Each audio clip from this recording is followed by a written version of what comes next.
Much obliged, much obliged. So I am Janet Gollery-McKithen, and thank you, Tandy. You're welcome. I'm on the steering committee of the Committee for Racial Justice. We want to thank you for being here. This is put on by a subcommittee of the Committee for Racial Justice. The subcommittee is called Working Against White Nationalism. And this is our second community workshop that this actual subcommittee has put on. We had another one that was about white Christian nationalism. And so we are working both educating ourselves and educating the public, and also advocating and doing what we can. So this is one of the ways that we want to sort of get at the root cause of racism. And so this is a subcommittee of the Committee for Racial Justice. And we have a few subcommittees, but first I want to let you know what the mission statement of the Committee for Racial Justice is. I have my back to you guys. With the conviction that all human beings deserve to be treated with dignity and respect, we are committed to combating all forms of racial injustice, whether overt or covert, whether individualized or systemic, that still take place in our community. While racism affects many cultural groups, we're especially drawn to focus on the severe impact it has on the African American community. And we did not sit down and try to start a little Committee for Racial Justice. We responded to an incident in the community. In 2011, there was an incident at the Santa Monica High School in the wrestling room where two white students chained up a black student to a locker, and then went into the other room and said "slave for sale." And then there was a noose hanging nearby with a brown dummy in it. And then there was a cover-up for 3 weeks. And so this church has a reputation for when something happens in the community of doing something. So they called us up and said, "What are you going to do?" And we said, "We're going to go to the school board," which was in the next 3 days. And so we went to the school board, and when I was up, I just announced that there would be a community workshop here in and I just named a date. I had no idea what I was doing, but a group formed out of that to help create that workshop, where Jim Lawson happened to be the speaker, and it was packed. And out of that came the Committee for Racial Justice. And so then since then we were having community meetings every month at Virginia Avenue Park for a long time, and now we have subcommittees, and then we do this once a quarter. This is the first time for a long time we've had this Committee for Racial Justice here at the church in Ocean Park. It started here, but then we have been having it at Virginia Avenue Park until they had construction going on, so that's why it's back here. People are probably not used to that at the moment, but it's back here now until we were able to get back in the Thelma Terry building. So welcome. I'm glad you're here. We do have a couple of updates. One is from the Housing Committee, and Joanne Berlin is going to share about what the Housing Committee is up to real quick. Give her a hand, give her a hand. Yeah, as she said, she's in charge of the committee that is putting this on tonight. The other active subcommittee we have is the Housing Committee, and that's been going for years.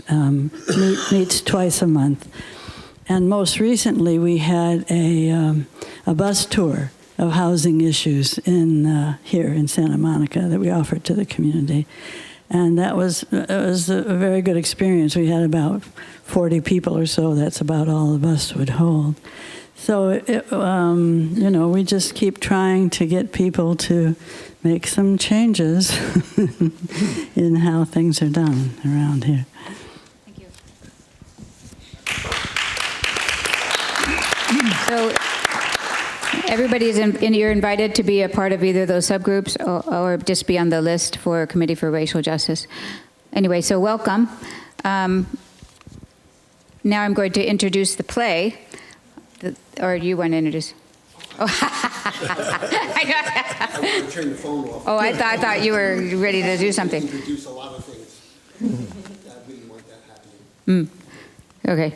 So I'm going to actually turn it over to Lee Beck to introduce, if that's okay. Or Craig Ali, which one of you want to introduce this? That way. Craig. Oh, okay. The Great White Hope. Well, first of all, thank you again for being here, because The Great White Hope was a Broadway show. It starred James Earl Jones, Jane Alexander, and it was also a movie.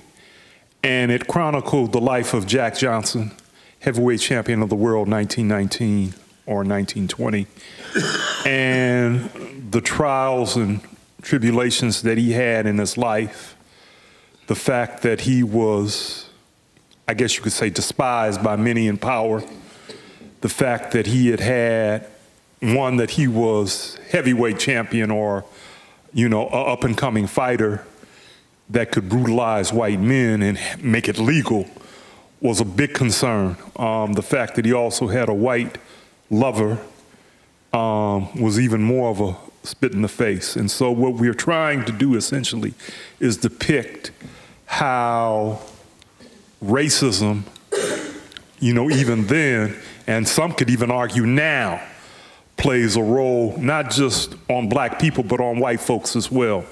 And so this is the intent. And this is I guess, the rationale as to why we wanted to depict this, because it's not just us that are affected by that as human beings. It's all of us that are affected together. So with that said, Thank you. You're not doing the whole play because it's in couple hours, okay? Yeah, we're just doing the first two it would be scenes. 3 hours. It would be 3 hours if we would, you know. Oh, we did, dang. If we'd only known, we'd have rehearsed longer. This is just a reading. Incredible people that are about to read to you, and then we'll have a discussion after following the reading. So we're just reading the first two scenes of the play. So welcome. Thank Okay. you, John. Ready? We're ready. The Great White Hope, Howard Sackler. Act 1, Scene 1. Brady Farms, on the porch, wooden bench steps, enter Brady, the current heavyweight champion. Fred, his manager, Captain Dan, a champion of early days, Smitty, a famous sports writer, several other pressmen and photographers, a few trainers, Golding, another manager. In the distance, we hear the sound of sheep bleating. Get Burke or get Kid Foster. Big Bill Brain. I ain't gonna fight no Dingy. Now, Frank, Listen here to me, Franklin. You wouldn't fight one when you had the belt. Well, let's just say none of them came up to it then. It wasn't that I wouldn't. I didn't have to. he didn't have to, Frank, but you do. Well, in your hat, I do. I know what retired means, and that's what I am. All I have to do is dip the sheep and pay taxes. Hear that, boys? It's old Farmer Brown. Sure, looks retired, but don't he? Look at the arms on him. 3 months back on the mill, that's all you need. How long is it you put away Stankiewicz? Not even a year. And if you smoke him in 7, you'll get him in 1, in 5, 2, 4. They got glass jaws, right, Captain Dan? I ain't gonna fight no Dingy. Now, Franklin, when you retired with that gold belt last summer, nobody thought it would work out like this. Everybody thought that Sweeney'd fight Woods, and whoever won would be number 1, right? Nobody thought the niggard would lick the Woods first and then go after Sweeney all the way to Australia. I was down in Melbourne for the paper, Mr. Brady, and let me tell you, no paper here could print how bad it really was. He'd say, "Hit me now, Tommy," and then he'd let him. grinning all the time and then cuffing him, jabbing him, making smart-ass remarks to the crowd. Wouldn't be a man and just knock him out. No. And then when they stopped it, with Tommy there bleeding, he's still got that big banjo smile on him. Jesus, you're the white hope, Mr. Brady. I'm the what? The white hope. Every paper in the country is calling you on that. Frank, he lands in San Francisco tomorrow. Come on. I'll tell you the truth, Captain Dan. I hate to say it, but I feel too old. I mean it. That's the truth. The doc says different, and I do too.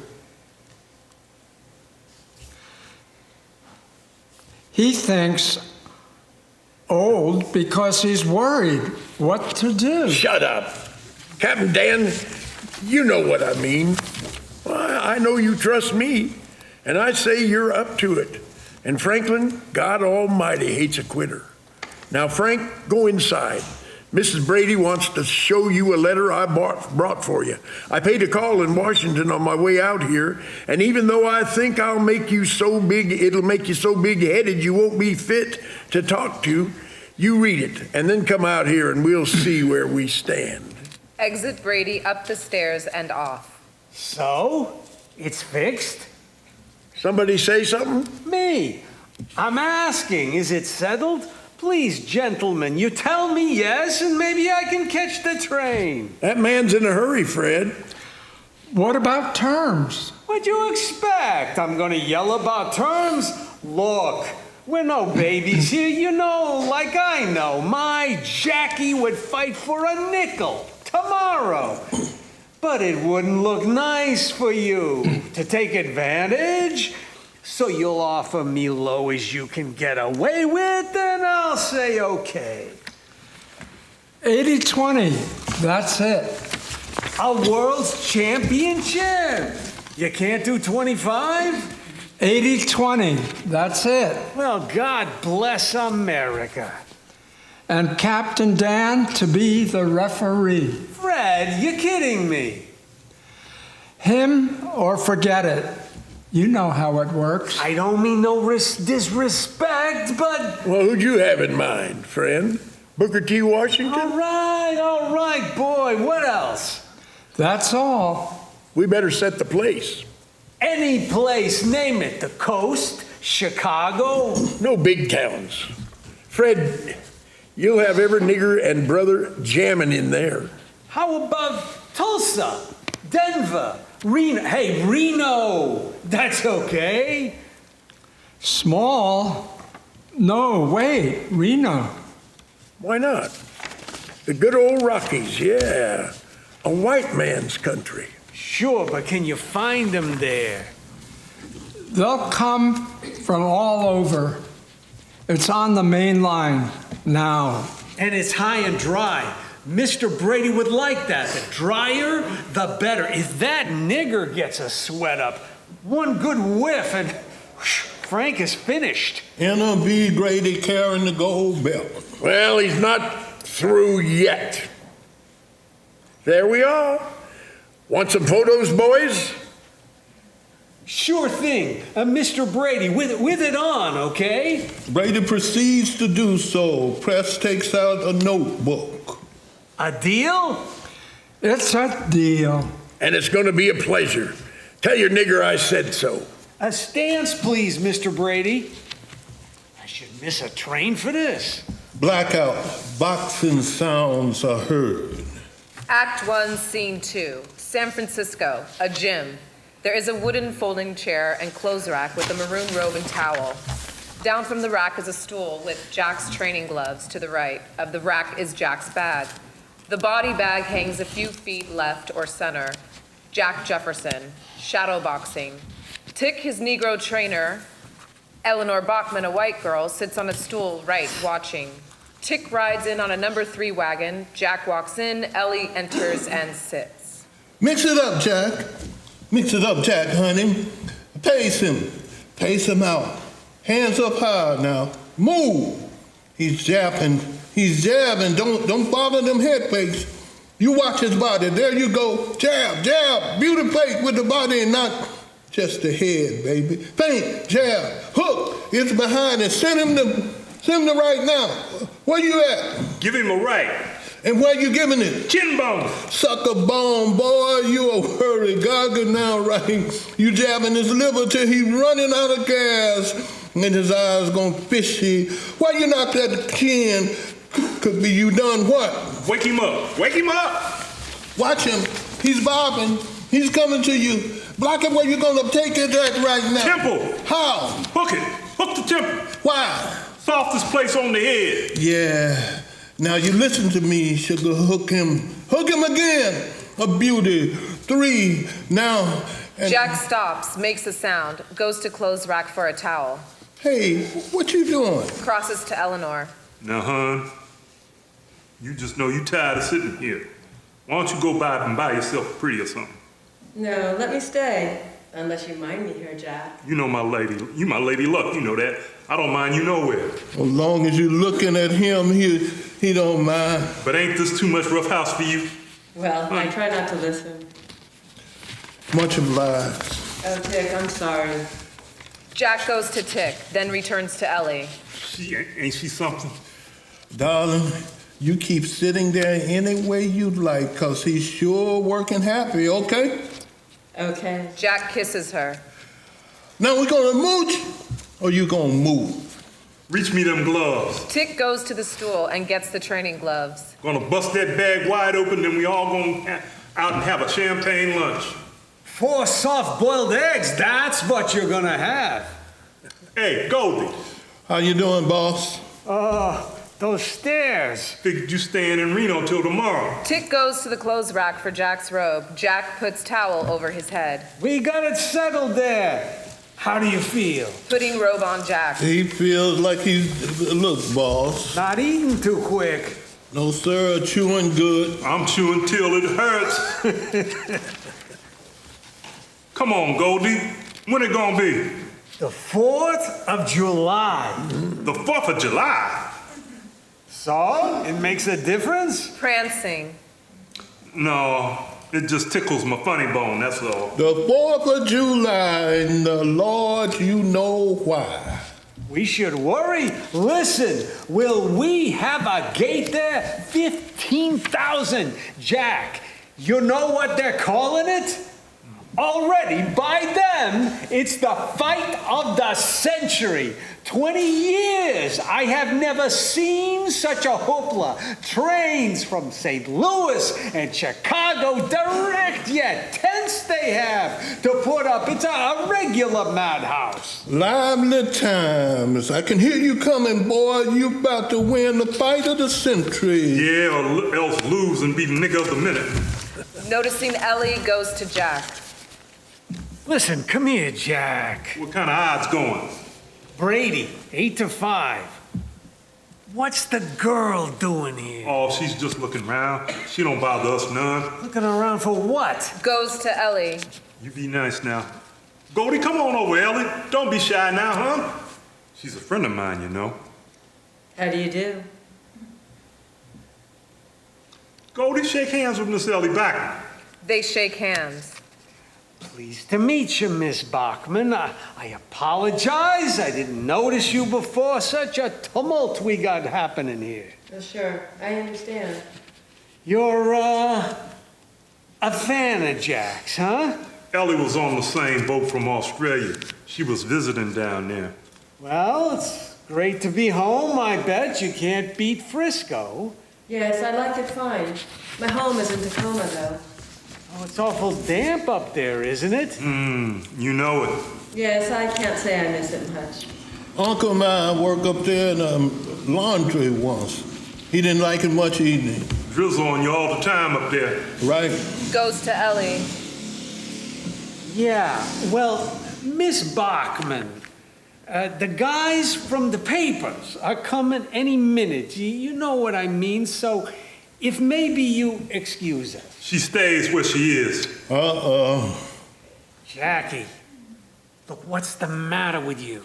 She's staying where she is. Gonna pass out here. Starts exiting. I'll wait in the room, Jack. You be nice now, here. In the room? Jesus Christ! You be nice now, here. I knew it! Last night on the train, it's like a voice. Dumbbell, go home, quick. Something's going on with him. Ain't nobody's business. Grow up, for God's sake. Let me go. It doesn't matter. No, please. Once a tick. Go lock the door. Ellie goes to Jack. So you don't know the score, huh? Well, I'll tell you the score. Right now, I'll tell you. And you should listen too, miss. I can see you're a fine, serious girl, not a bum. Better you should know, so there's no hard feelings here. Goes to Jack. First, Jack, they hate your guts a little bit. Okay, you don't put on gloves, everybody should like you.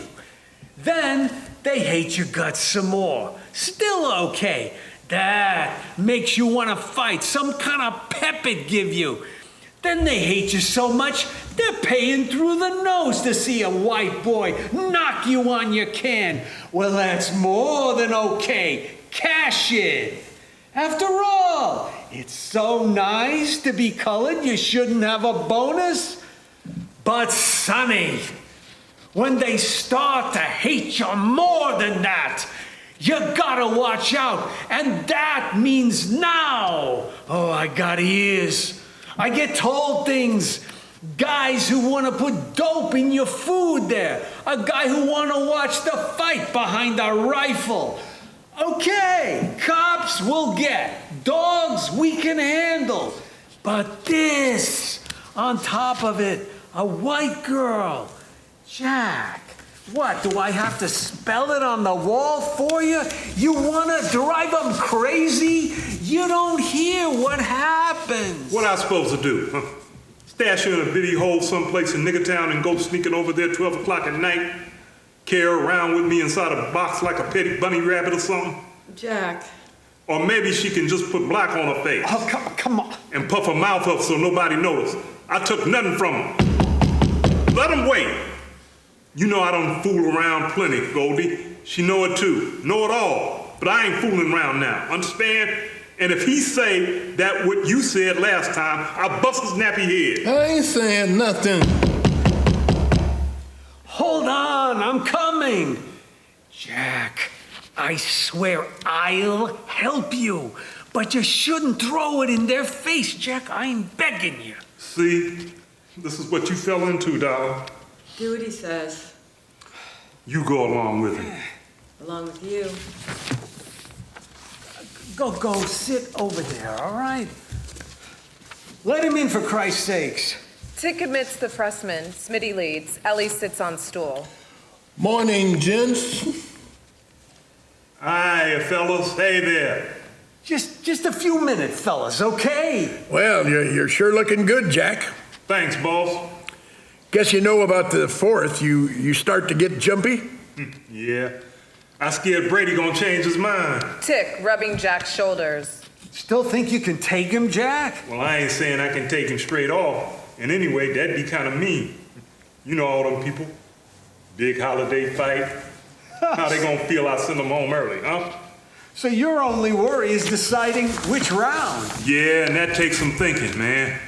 If I lets it go too long in there, just sort of blocking and keeping him off me, then everybody say, now ain't that some sort of self-shiftless nigga? Why they always so lazy? And if I chop them down quick, 3rd or 4th round, all at once, then they holler, nah, it ain't fair. That man, they're fighting a gorilla. But I'm gonna work it out. What about the yellow streak Brady talks about? Flips up his robe. Yeah, you wanna see it? Don't clown around, Jackie. Any idea why you smile when you're fighting? Well, you know, I'm a happy person. I always feel good, huh? And when I'm fighting, I feels double good. So what I want to put a face on for? And you know it's a spot right like a game. So I like whoever I'm hitting to see I'm still his friend. You going back to Chicago after the fight? Yeah, I want to see my little old mama. Fried chicken, Jack? Can't wait. Goes to Ellie. Goldie and Press follow. I believe that's Miss Beckman there, isn't it, Jack? You met on the boat? No, not exactly. Miss Bachman is my secretary. We hired her in Australia. She's from here, but she was over there, and we hired her, and she came over with the boys. I see. Boss, if they finish, I want to rub him down and. Jack takes off robe and towel, puts them on a rack. We got plenty for now, Jack. Thanks. Come again. Tick takes robe and hangs it up. Oh, Jack, one more question. Yeah, go ahead. Well, you're the first black man in the history of the ring to get a crack at the heavyweight title. Now, the white folks, of course, are behind the White Hope. Brady's the redeemer of the race, and so on. But you, Jack Jefferson, are you the Black Hope? Well, I'm black, and I'm hoping. Try and answer him straight, Jack. I guess my cousins mostly want me to win, but, You imply that some don't? maybe some of them reckon they gonna pay a little high for that belt if I take it. Won't you try and change their minds, Jack? Get them all behind you? Man, I ain't running for Congress. I ain't fighting for no race. Ain't redeeming nobody. My mama done told me Mr. Lincoln done that. And ain't that why y'all shot him? Clara, a Negro woman burst in.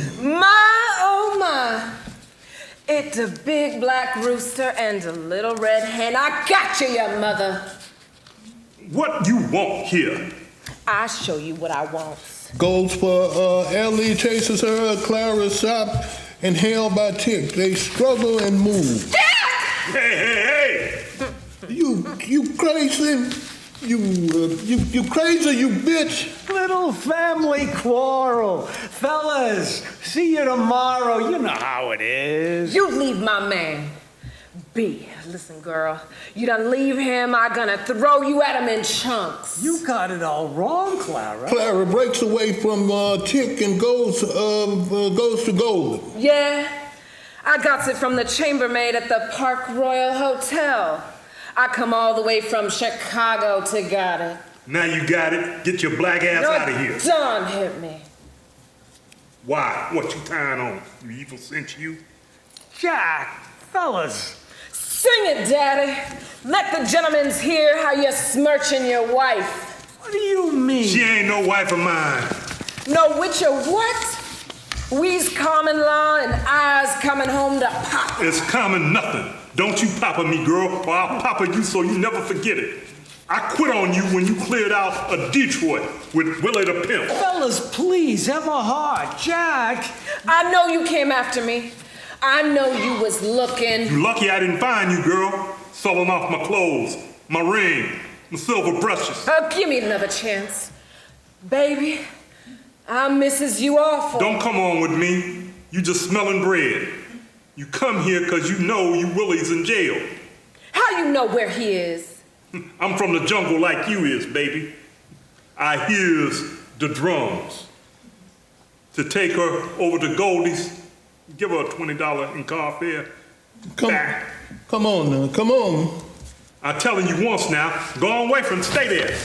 You ain't closing up the book so easy, Daddy. Hear me, gray meat? Get it while you can. Come on out now, come on out. You all right, honey? Fellas, now I'm asking you, man to man, please, for everybody's good, don't write nothing about it. If it gets out, God knows what can happen. I mean, look, we want to have a fight, don't we? And besides, the girl has a family. What the hell? Thank you.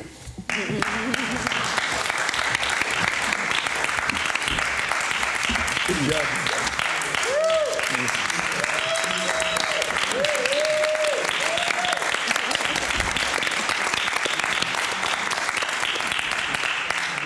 Thank you.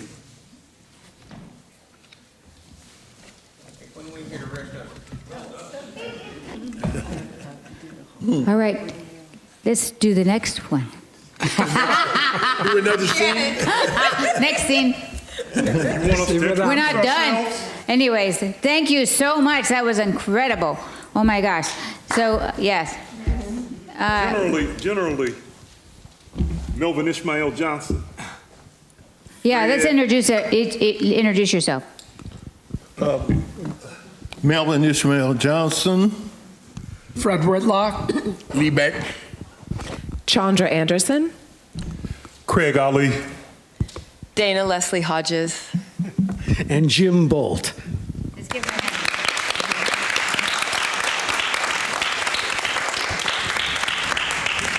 All right, so now what we're going to do is have a discussion in the larger group.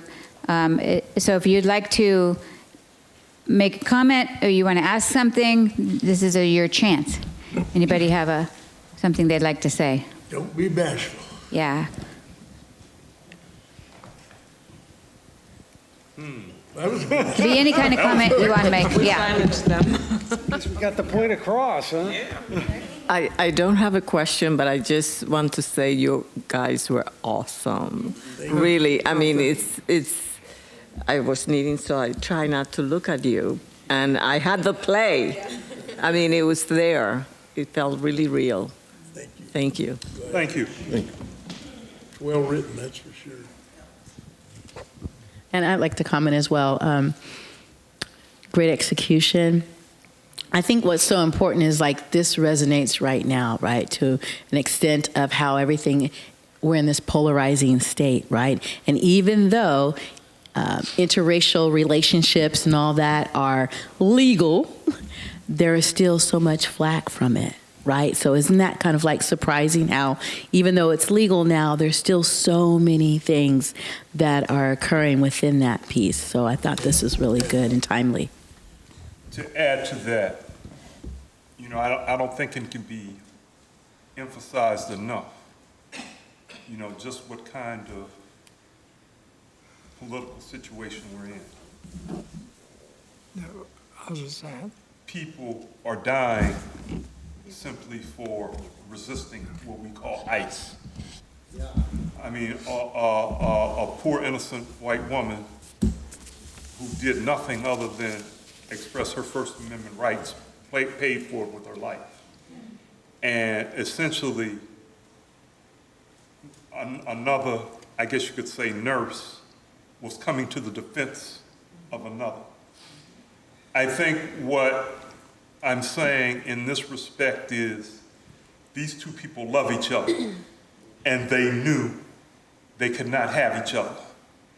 And that becomes evident much later on in the play. I mean, we're building up to it then, but, you know, the pen ran out. But the comparison to then and now, that's just 100 years ago. But at the same more, about 105 years ago, 106 years ago. But at the same time, we're still dealing with a lot of the same institutional issues. And, you know, that's, I think, if we don't take anything away from that, we can look at him and see how he dealt with it. So, yeah.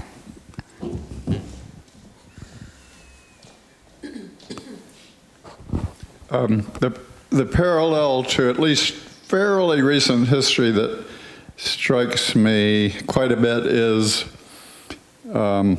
comparing the situation of people not wanting the black man to be the champion with white people not wanting Barack Obama to be president. Yeah. And there was such a backlash when he did become president. They couldn't stand seeing that black man in that White House. Exactly.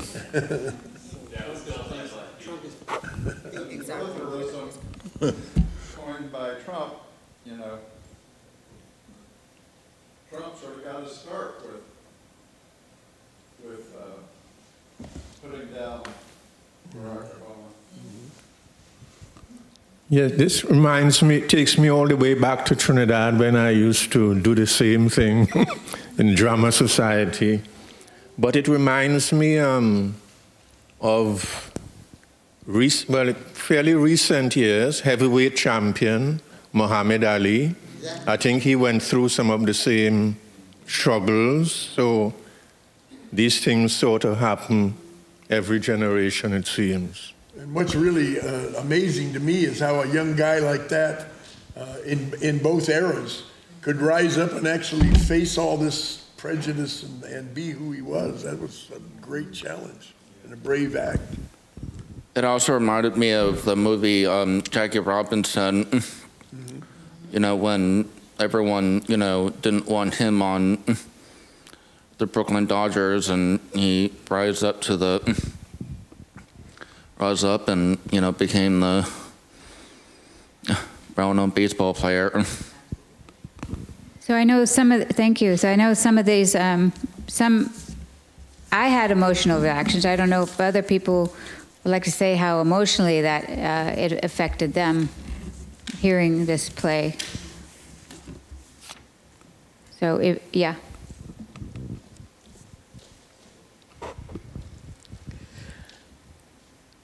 Ever since man's existence, man has always looked down his nose at somebody. I'm better than them. I mean, and one prime example, if you remember the Protestant Catholic wars over in Ireland, they literally had to say, are you Catholic or Protestant? You couldn't look at them and tell. And depending on your answer was how they reacted to you. And so, but, you know, I say we're all God's children. And if you got B-type blood, I can save your life. You know, we all got the same type bloods. That's right. And it's just so silly to me. But as I said, it's because of the way folks think. I got to be better than them. And their religions play into it a lot. Yeah. I just wanted to say that another parallel, even in our military, blacks and women are not being promoted at all. Being kicked out. And yeah, promotions have been on hold for black military people. So so 2011 was not that long ago, you guys, you know, in terms of history, and the fact that when we spoke about when the racist incident happened at the high school, which of course was not the only racist incident at the high school, it's just the one that happened to like call me and we like whatever we responded to, but the fact that there were people in Santa Monica who said, take that back, Janet. You know, we don't want you talking about that because that would look bad on Santa Monica.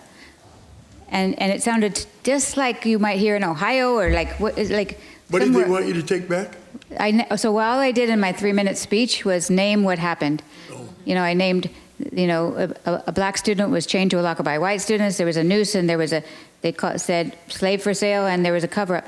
And I invite people to a meeting, and I got hate mail for that and hate phone calls about you got to take that back.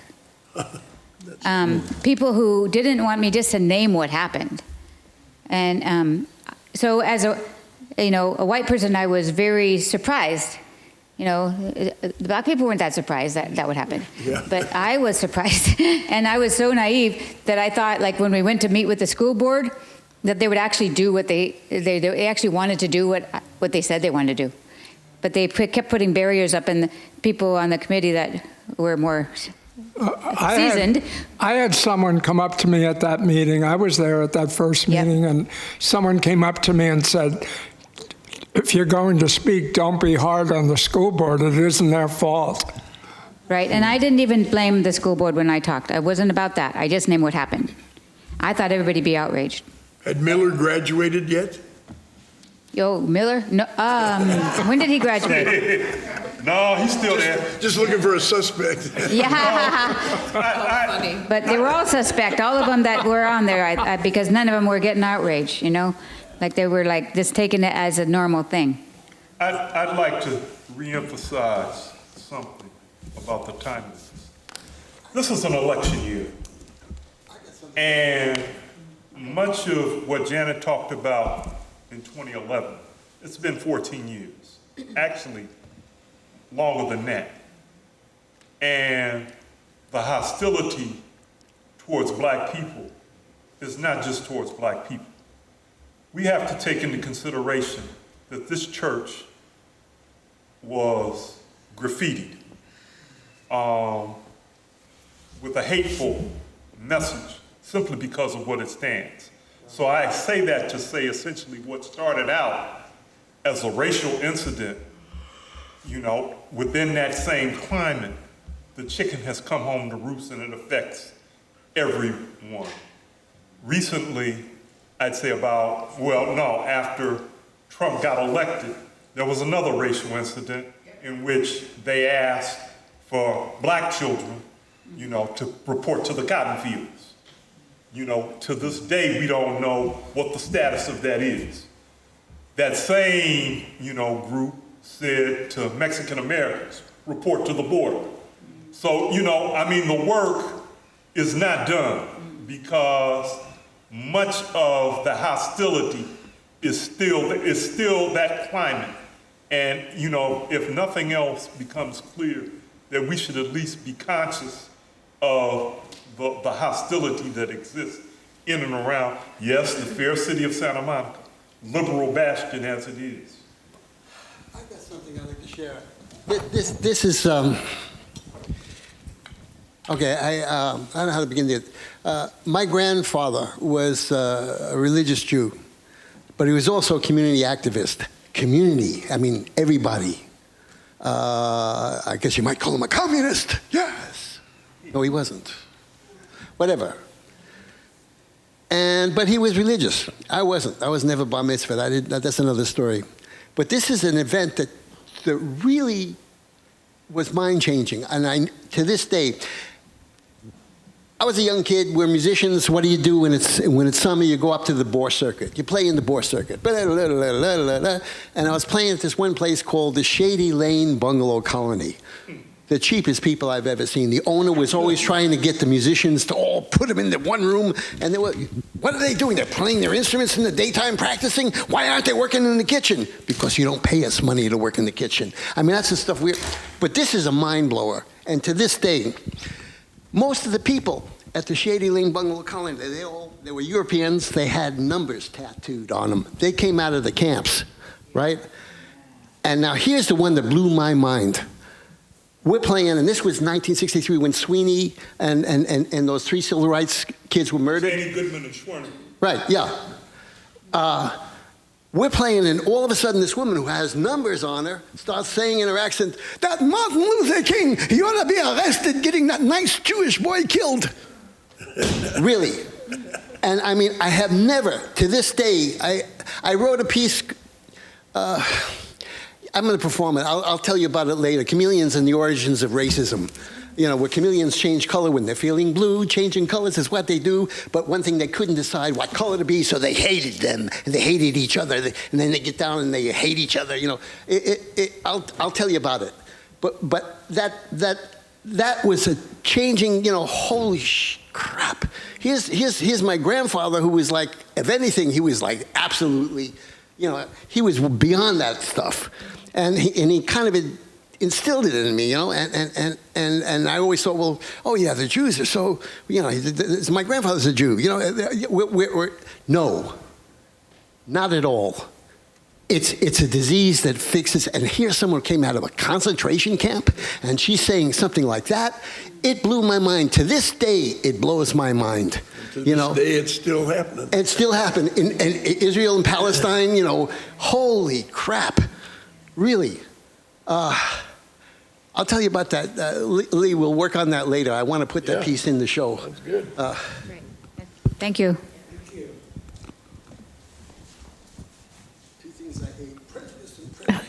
First of all, I came in late. I apologize, but the reading was very, very good. I was immediately able to connect in. I've seen the movie, but it's just different when listening to all y'all read very, very well.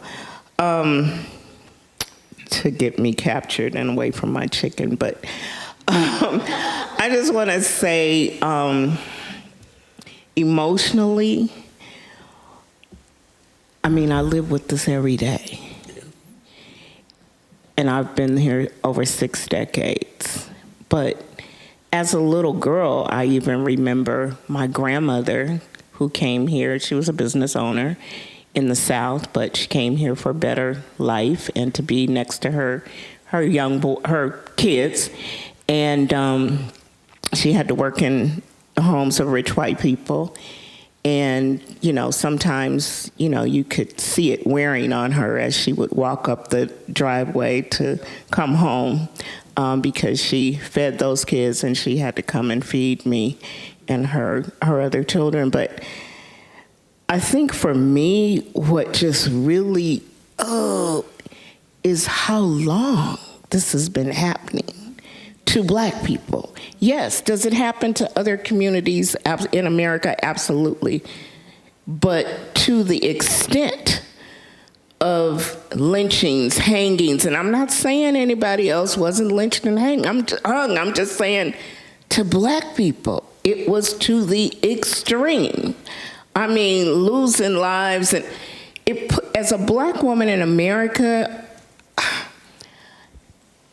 I looked at you when you were speaking. Now, in this time, some people would call you a gold digger, but, well, a gold digger. That was my word.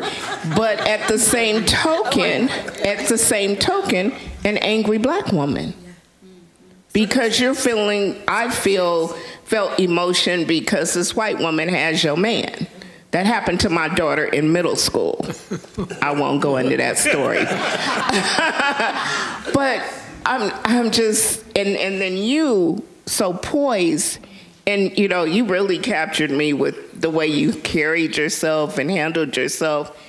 You angry Black woman, you know, if I can't get nothing else, I can get paid. I get it. But I'm just, it's a show. It's a show, but it's very, very real. As a Black woman in America, I'm not saying that I'm like that, but I was also a hairstylist, so I done heard all the stories. I already know all the stories. But the thing is this, I always feel, as a mother of a son, and you know, with my uncles who were like brothers, and I always feel like I am put in defense of Black men. Not only do I have to stand strong, so my heart was, you know, as everybody was watching Barack, I'm looking at Michelle, because I'm just knowing, not knowing everything, but just have an idea, and his 2 little Black girls that are going through it. You not only have to stand strong, never let them see you break, but you have to feel in defense of. And when we think about 2011 and Jessica, who was the whistleblower for the whole incident at the wrestling at Seminole High, is now becoming an attorney. Yay. I'm excited about that. I think CRJ had something to do with all that, because we stood by her in a whereas a lot of people would turn their backs on her, but we stood there. But I'm just, you know, it's very emotional. I'm like to the point moved of tears right now, just feeling the weight on my shoulders as a Black property owner. Did I say property owner? Okay, I'm tired. Restaurant, cafe owner on a major boulevard in Santa Monica. And true, something that I thought never could happen. But the racism and the comments of people is still there. Yes, yes. Well, I won't say they're all my customers, because one lady just walked in and said what she had to say and looked around and walked off in a huff. I'm just saying, you know, it's the microaggressions, it's the subtleness of racism, it's the snide remarks, it's a lot of things, you know. It's, somebody was saying the other day, you know, racism out here is much worse than it is in the South. And I said, that's because in the South, you know when somebody's racist. They're gonna let you know. But out here, you never know who it is. And it's just, you just, have a nice day, but yeah. And so, like I said, it's just the times have just still stayed the same. The weight is still the same. It's still, I mean, it's easy in some ways, it's gotten better, but as a black woman in America, it's still the same. It still hurts. It's still painful. First of all, I wanted to comment on what you said about, I'm a veteran, so about that. It is very upsetting to see that, you know, our people of color and women of all colors are being pretty much just,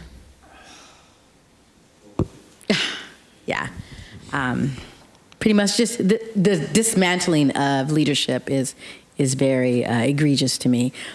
But when we talk about emotions, going back one step further, when I was in the military, and this is during the very beginning of Desert Storm, Desert Shirt. Now I'm aging myself, but if y'all keep up. But while I was serving, and I was at the time up in Pacific Northwest, there was a cross burning around the corner from my home, and we had a town hall and all of that, and come to find out, surprise, maybe not, that the two men who admitted to doing it were also in the Navy. They were also stationed where I was, and I was just like, are you serious? Like, these are the people that you serve with. But it goes back to what you had mentioned, which goes back to, this was the same thing that they dealt with in Vietnam, and even till today.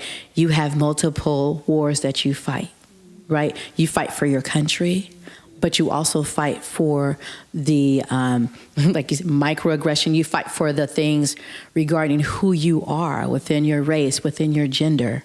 And it's sad and it's upsetting to see that it's still going on today. We have thousands of soldiers, you know, fighting for us all over the world, not just there, but all over, and they're still dealing with the same thing. It's like, how can you, and this is what they're all trying to work through. How can you, he is your chief, and yet he's showing you that he doesn't respect women in the military and people of color in the military, right?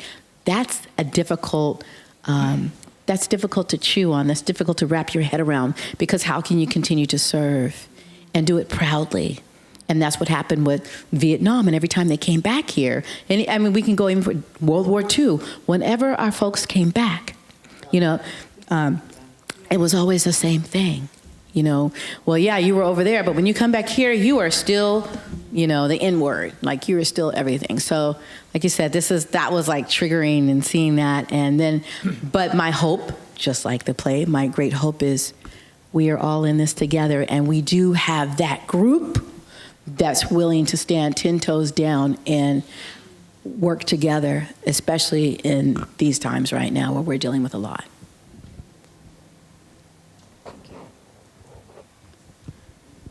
Yeah, when I was appointed to Monterey Park, I was at a church in Monterey Park for a while. My colleague, Beverly Shimana, was appointed to Pasadena, and she had a cross burning. Yeah, not that long ago. So, all right, anybody want to say? I'm a part of the cast here. Yeah, the cast can also talk. Yes. But I had an experience working on this, and maybe some of the other cast members felt this. Each of us played a few different parts. And amongst the parts I was playing, there were a handful of derogatory, racist terms I was using when I was referring to our champion boxer here. And I think some of the other cast members had to use some similar words. And those words are not a part of my working vocabulary as an individual person. And just the strangeness of how they say, can fish see the water? Fish can't see the water. How some of the characters in this story are from an era and from a time where it was assumed and just part of everyday view of black or other racial types to just talk in this derogatory way, and how strange and wrong it felt to even be using those words. And I'm thinking that maybe some of the other cast members may have felt Let me similar. respond to that, because early on, me and we had that conversation. How would we use the N-word? And I more or less tried to err on the side of artistic choice. See, because the writer didn't have a problem writing it, even though it's a period piece. For me, when you use that language, it shows a sickness. Eleanor, I think, later on in the piece uses the word. Not in a mean, hateful way, but she's hurt. The character's hurt, and we see the pain. I oftentimes talk about, and I know many of them can't relate to it, but I often talk about a white woman's pain. A white woman's pain.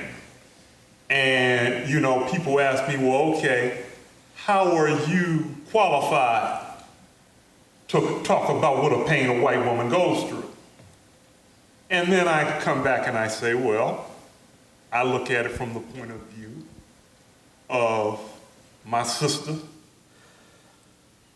being raped and being admired over his wife. Not only did slavery and slave masters have a wife, they had a mistress. The wife could say yes, the mistress couldn't. This is what we're dealing with when we talk about institutions and all of this. I go back and further because I've had that conversation with a couple of members of the church, in essence. Jack Johnson's a man. If he beats somebody, does that make him more of a man or less of a man in the ring? Or is he the same man? Me, myself, if I can't beat Muhammad Ali, who is a heavyweight champion, does that make me not a man? By that same token, when we talk about equality for us, we have to be Michael Jordan in order to be equal. In essence, I say that and I'll end on this point. If indeed we go to war under Trump, and we have to come into this area, a mother recognizes her son. And if indeed he's drafted to fight, who is he going to be the first to fight with? Probably a black man. Is it worth it? The man will say, well, no, you know what I had to do in order for you to get all of this money, all of this white skin privilege, all of this? Do you know what I had to give up? I don't have a problem with it, do you? Well, is it really worth it? Eleanor Backman, I think, understood that. The character, not Jane Alexander, but the character. Jack, let's be equal here. But Captain Dan,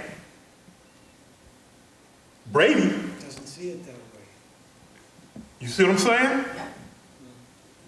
That's the heftiness of this piece.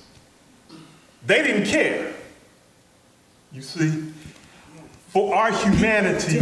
Among the different characters, you had people of different levels of racism or open-mindedness and acceptance. What I think I'm saying is it's a sickness. Yes, these people are sick. And, you know, we don't have a clinical term for it. But when a writer writes, he's writing, you know, what he witnesses. He witnesses Ellie's sickness, her anger, her frustration, her tears. She ends up killing herself in the piece. Okay? She loves this man, but at the same time, she knows she can't have him. That's a white woman's pain, for what it's worth. She's also not accepted. Right? Well, I can point to a Bible verse where that comes from. We can crack open a Bible verse and talk about that. But you know, that takes us out of, you know, the artistic expression and puts it into a whole nother historical from the cast how strange it is to use some of those words out loud. I think what you just touched on, Craig, really goes back to the caste system, right? And then when we look at caste system, then we look at how that operates within this present time, right? Specifically, if you're quote unquote an entertainer, right? And so when you reach that quote unquote greatness, you somehow lose that perspective, or you go into the kaleidoscope pipeline where, oh, we don't really see your color because you have all of this going on. You have all of this, whether it's academics, whether it's, you know, financial, whether it's sports. So the lens of who you are changes. And that was kind of demonstrated in it. It's like great white hope. Like, so, and I like how Jack said, well, I'm not fighting for this. Right. I'm fighting because I enjoy, you know, being a fighter. But that's that other piece of, you have to understand how that really operates in society. He either did not want to or was not ready to be, you know, you hear a lot of people now, I don't want to be a role model. I don't know that you have a choice anymore. You know, when everyone is looking up to you, especially our generation coming up, I have young adults, you know, they look for who can be that role model, who can be that mentor. And I mean, that is one of the issues that we're having right now. When you look at all of these entertainers, all these sports greats, and you're like, but is it squeaky clean? Like, and not even squeaky clean, but are they living a way that we can say, yes, that's my journey, that's where I'm trying to go? I mean, yes, we want to encourage everyone to create your own journey, but you also, if I see it, if I can conceive it and believe it, I can achieve it, right? I mean, that's ideally, exactly. I mean, and I, you know, like I said, like even one of my cousins, when she first married her husband, who's white, and they ended up moving to Wisconsin. But I was like, you know, I have a lot of mixed relatives. I am mixed. One of the things was, I was like, so how are you handling all of this, right? And she's like, well, she goes, we both came to agreement, knowing when we're walking in this relationship that we have to be ready for that next war. And that next war was the perception, all of the things that we had to deal with, you know, whether subtly or out front. And that was like going from California Bay Area back to Wisconsin, right? So they're this married couple. They moved back to Wisconsin. They live right there in Green Bay. And every time she met someone away from her husband, they're like, oh, you must be with the team, thinking that she came in, she's visiting, her husband plays for the Packers. She's like, no, I moved here with my husband. Oh, okay. And then when they saw him, they're like, whoa, what's happening here? You know, and it was just like you said, and these are the things that you deal with. You have to understand when you're in those relationships that this is a part of it. But isn't that sad that we still have to deal with that? Like, yeah. It's a deeply endemic element of our society, racism, and it's something that's just taught. Almost like it's in the air. You know, it was 1964, I think, when they stopped cleaning the pools right after Sunday, when they let the black people come and swim, you know, that sort of thing. And that was, you know, right here in Beverly Hills and all over LA. Yeah, downtown, all around. But it's an endemic thing. It's the way people raise their children. It's like giving it's a society in which people are given a racist viewpoint from a very young age. And that's the power of things like the Ku Klux Klan and different and a lot of these religions too, and the way they teach people. Just I know growing up as a kid, you know, if I saw a black person, it was a black person. You know, I didn't grow up with black people. I lived in the blackest guy in my community was a Hawaiian kid who was a great football player.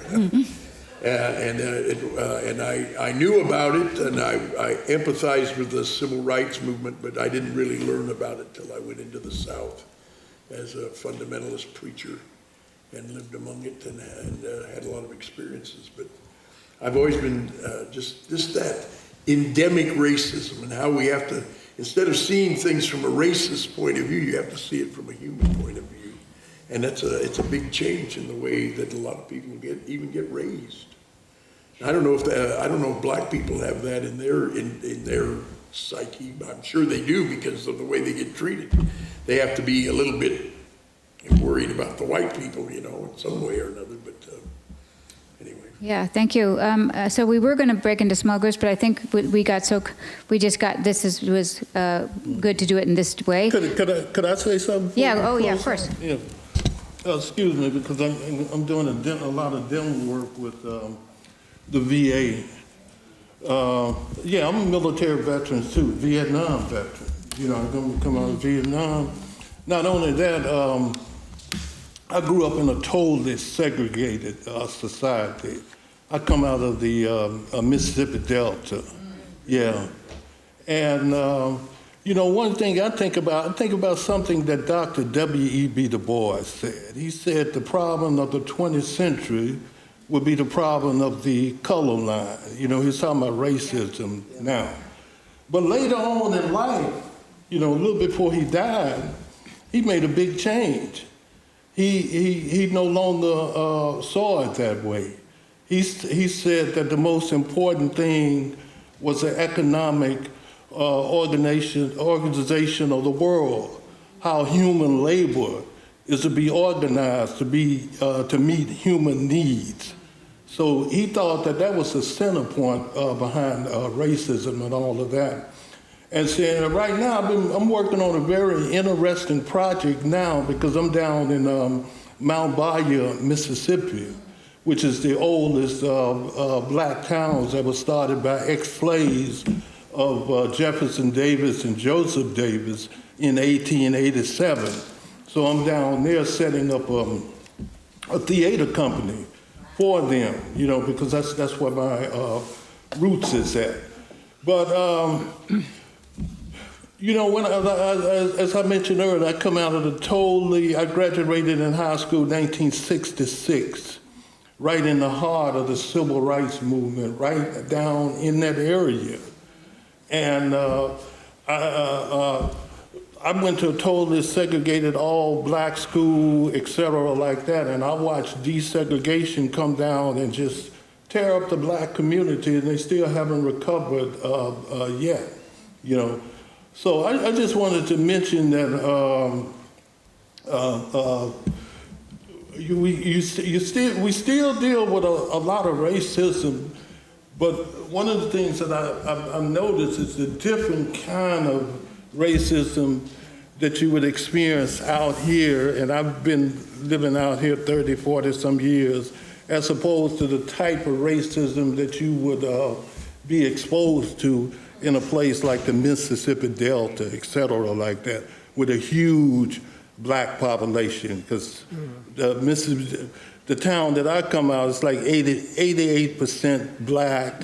The whole area is like maybe 79, 80% black in the whole Mississippi Delta. But racism is racism. People is dealing with the same thing, especially when, like what I mentioned earlier, when the economics come into play, when people is fighting for the same jobs, et cetera, like that. Yeah. So I just wanted to mention that. Thank you so much. So before we wrap up, we're kind of getting on the wrap up side. I want to, there's one question that I want to leave on a note of, there are things being done. And some of us are trying to do some of them, but what are some of the things that you see being done to fight racism? What are some of the things that you see that are being done? Anybody see anything?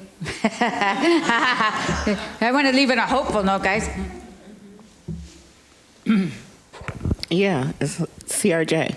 And the main thing is to speak up. You see something that you know, say something about it. There's too many people afraid, black and white and other, you know, a lot of black people see racism and people say, well, they just kind of, you know, it's normal and they just go on. But it's one thing to see it and you feel I'm the only one. And then who's going to back me if I speak up? So people are afraid to.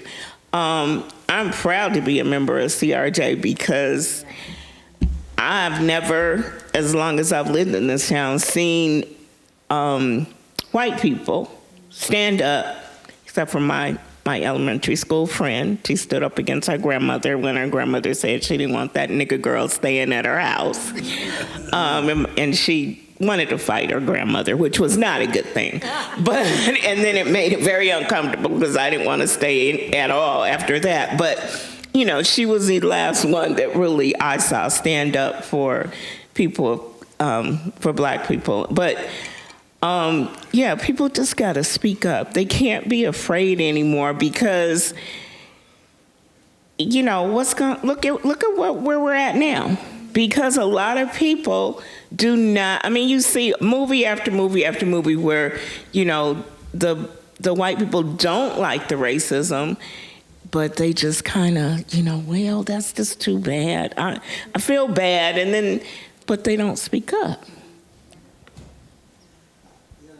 Thank you. I like the response of a lot of the response of the country to ICE. I find very encouraging.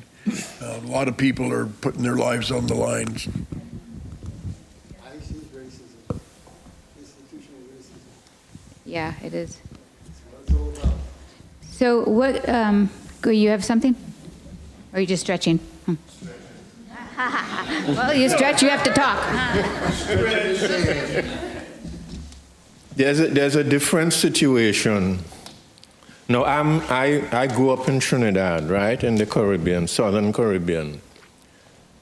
We did not see many of the movies that you speak of. Many of the songs that you speak of, occasionally, yes, but we were not aware of them.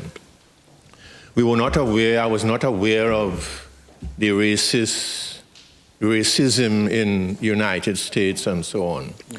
But in Trinidad, growing up, we had East Indians coming in from India into Trinidad, and the East Indians worked on the rice plantations and the sugar plantations, two crops that were very important for our economic development at the time. But what happened is that while you all were speaking about racism and so on, in Trinidad, the same thing was happening between blacks and East Indians. It was no white and black, and it was the blacks who were acting as whites, even though they may not have known what was happening in the States or were not connected with what was happening in the States. There seems to be an inherent racist tendency in some people, whether they're black or white or pink or red. And so all that you have been saying the blacks in the community, many of them, treated the East Indians in the same way. There was no N word, but there was a C word. The East Indians were called coolies. And that was the C word there for your N word here. So it was same thing was going on there as well. And I think the East Indians responded to it by having children. They had children, and the children came up and they were able to relate with their children and so on. And when I was growing up, about 35% of the population were East Indians. Now, 60% of the population are East Indian. Wow. That's right. So, the same thing happened there. It's strange. It's just what So we also have there's also a Committee for Racial Justice book group, and I think sometimes you have, there's incredible books that really teach a lot. And,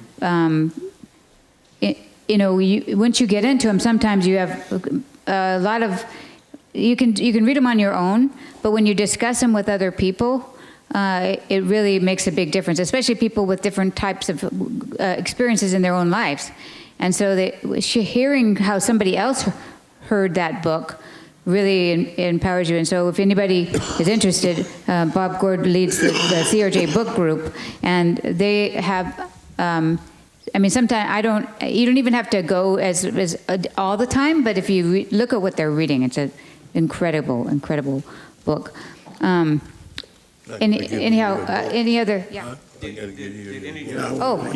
Anybody on Zoom? Oh, yeah. Gina has her hand up. Go ahead, Gina. Hi, Anita. We can't hear you. We can't hear you yet, Gina. You're muted. Muted. There. Hello. Okay, so I just wanted to comment as well. Similar to what Robbie said, we really have to speak out about it. When we see racism, we need to call it what it is. Speak out right there and then, Mm-hmm. And also, with the group Coalition for Police Reform, where, we're calling out like things that are happening in the community with African Americans and also, let's say Latinas, where we're being stopped at a higher rate than, our other counterparts that are white. We're highlighting a lot of things that are happening where there's, like a high rate of this, when it comes to Black folks. But I did want to say one more thing, and I didn't want, I didn't want to, this gentleman to take offense to it, but I do want to say this. But I have a problem when we're talking about racism, when we're talking about Blacks, where, it's compared to like what Latinos are going through or something like that. It bothers me a little bit because, I'm almost 70, so I was born into like racism where we weren't able to go in front doors, and we had the Klan driving up and down our streets on the weekends all the time, so I'm familiar with, the Klan and everything like that. But when I think about Latinos and when I think about Blacks, I think that they did not go through the same suffering that we went through. It's totally different. It's, and in a way, a lot of people want to compare it to like gays or something like that. And I don't know, I kind of get tired of people comparing us to what's happening in the world right now, whereas, we can go back 100 years, and deal with, our babies being taken from us, our kids being beaten, stuff like that, slavery, whatever. So I just wanted to say that it just bothers me when, when we're talking about this and then, we got to bring up this and this, which has nothing to do with, the racism that Blacks have had to deal with from so many years ago, and now. So I just wanted to say that. Okay, thanks, Gina.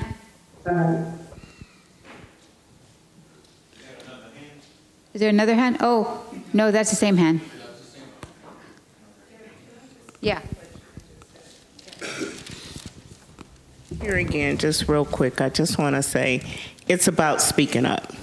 There's a lot of black people that feel the same way that Gina does, and I kind of liken it too, and men, don't get mad at me. I used to date a guy, and every time I would say, well, this is what the problem is in the relationship or whatever, whatever I would say, he would say, well, that goes both ways. If I say, well, I think men should be more affectionate, I'm just throwing that out there. Well, that goes both ways. I mean, it's pretty obvious that some things go both ways, but when I start looking into, so you have to stay kind of educated and look into things and be knowledgeable, especially about things you may not understand.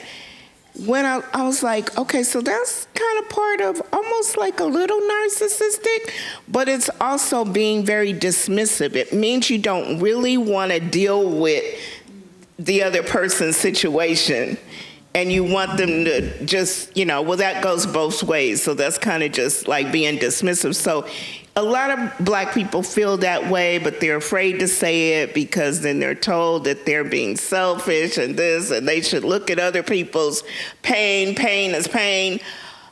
I still go back to just how long it's been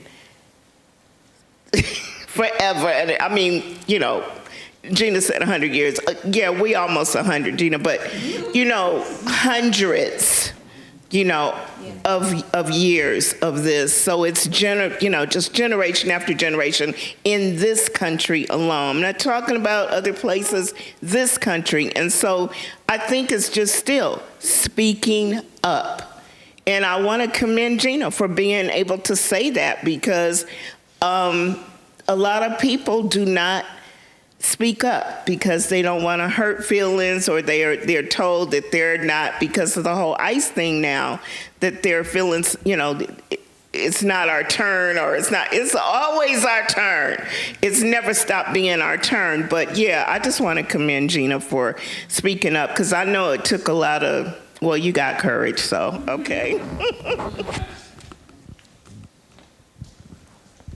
To Robbie's point, I just want to say that I think culturally, it's almost like we cannot sit with another person's pain and let that person express that pain, and us not having to put in our 2 cents, our projection, or whatever it is. We can't simply hear the experience of another person and say, I recognize and hear this experience. It's it goes both ways. Oh, well, what about this? What about? No. This person is sharing what is painful to them, full stop. And I'm just sorry that our culture is still pushing the idea that we need to equalize pain. No, we need to listen to pain, and we need to sit with it and allow the other person to share that experience, and we need to shut our mouths. I agree. I think that one of the... I just want to say ditto. Oh, yes. I think that a lot of times we don't... I think it's hard to hear someone else's pain, like really hear it. And so if it's not yours and it's like something foreign to you, a different person's pain from a different perspective, it's even doubly hard. So you're like, oh yeah. And then you try to say... It's even worse if you try to say, oh yeah, I had kind of like what I did. It's not kind of like what you did, it's what they have going through.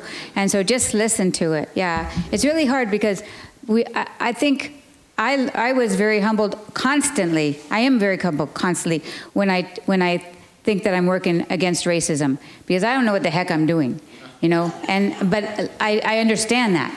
And I understand that I always put my foot on my whatever, and I don't do whatever. I do everything, and I haven't been doing it all my life. I'm late, Johnny come lately at this game. So I think if all of us, everybody could recognize that in some way, for some perspective, you are Johnny come lately. You know, all of us are in somebody else's shoes. You know, so stop trying to pretend like you know what it is, you know, because we don't. And just keep listening. And so that's why we try to do this quite a bit, because it gives us an opportunity to do that, to listen again in a different way. So having the play here read is a new way for us. We're so grateful that you provided that, because plays and different kinds of art do it in a different way than a conversation or like a speaker. Giving it to you. You feel it in a different way and you understand it in a new way. So thank you to the artists for doing this. And we all, so again, if you want to join working against white nationalism, let us know we have a sign-up sheet, and just put WAWN. And if you want to be on the housing committee, you could be the housing committee. The book club, you book a book club, whatever. So we want, we will be, those groups meet constantly, on a constant basis.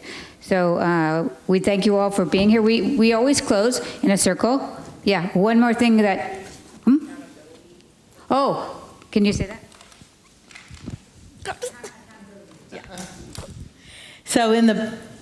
Oh, okay, I'm standing up. Thank you, Robbie.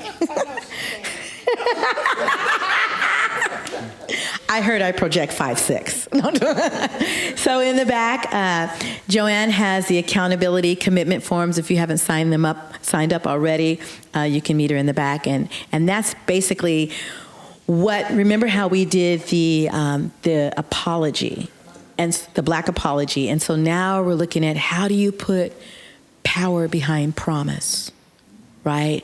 And so we would like to do that in this next year or so. And so we're collecting signatures to bring before City Council and to say, hey, we've done X, Y, and Z, right? What else can we do? How can we continue on this apology from a reparations perspective? Okay, that was the soft perspective, but we put the Black apology together, in 2020, what is it, Joanne?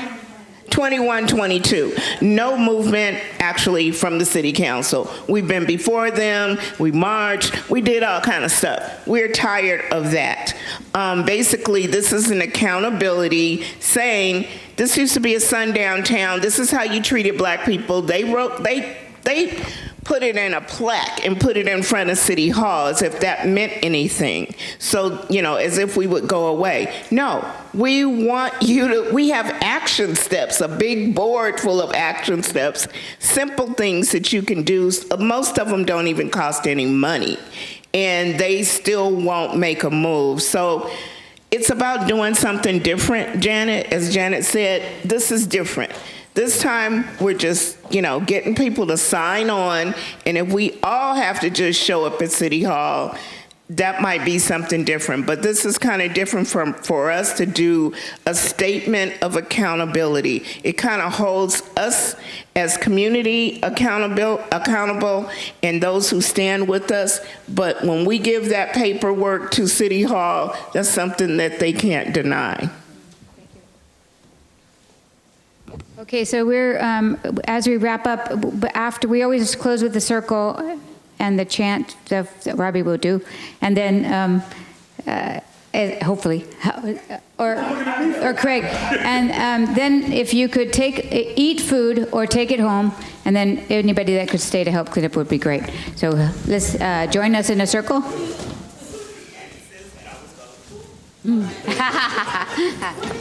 Yeah, if you stand in front, that'd be good.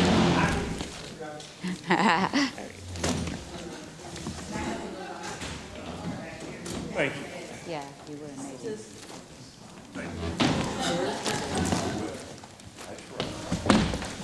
All right, anybody who wants to that's in the background could also join us if they want.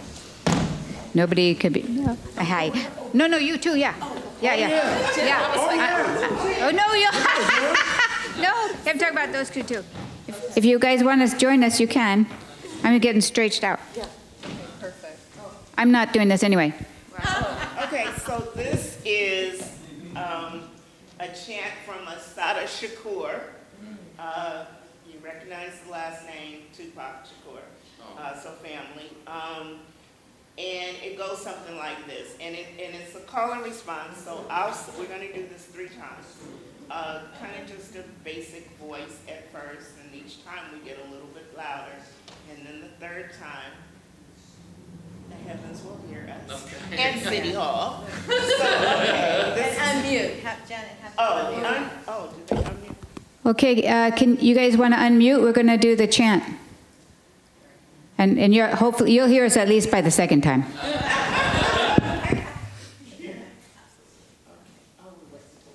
Yeah, here you go.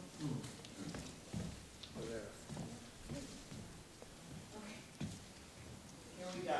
It is our duty to fight for freedom.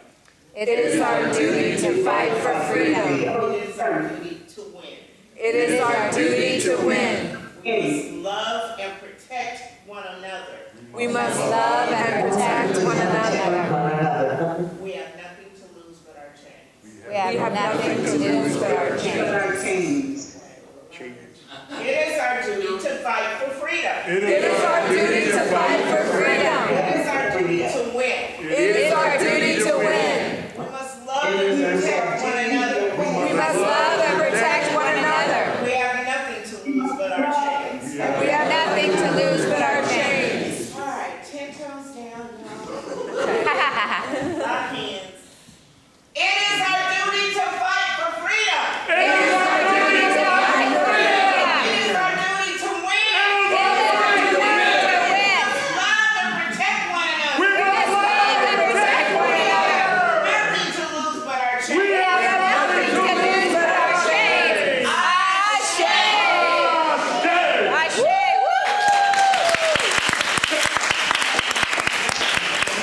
Woo!